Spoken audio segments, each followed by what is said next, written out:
net zero, you might be able to drill for a bit more oil and gas, you might be able to frack a bit more, but in the long term, beyond 2050, isn't the reality that you'll have to either import more of those materials or you're going to have to invest in renewables, because that's where our domestic energy production is going in the long term? And then secondly, ITV News has done a report today on an extremist neo-Nazi organisation called Active Club England.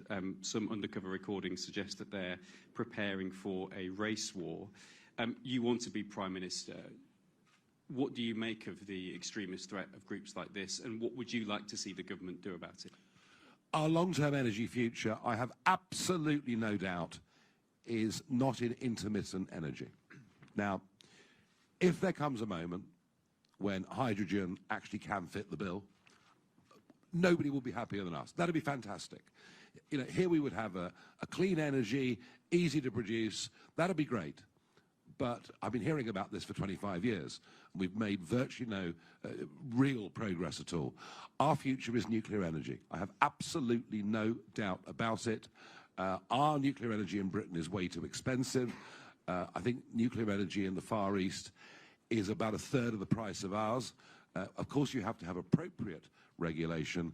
We've got to get competitive, small, modular nuclear reactors. That is our energy future. Of that, I have no doubt at all. As far as your report is concerned, thank you to ITV for letting me have a look at the report. And well done you. It's good investigative journalism. These extremist groups have always existed. I guess to some extent they always will. My own view, I doubt there are that many of them. Not that that's saying we should underestimate the unpleasantness, the ugliness of it all, but it is worth, just for a sense of perspective, to remind ourselves that in terms of counter-terrorism activities at the moment, only 10% of their work is dealing with the far right, 80% is dealing with the Islamist threat. So we just do need to get this into some sense of perspective. But not for one moment would I say you haven't done a very good job.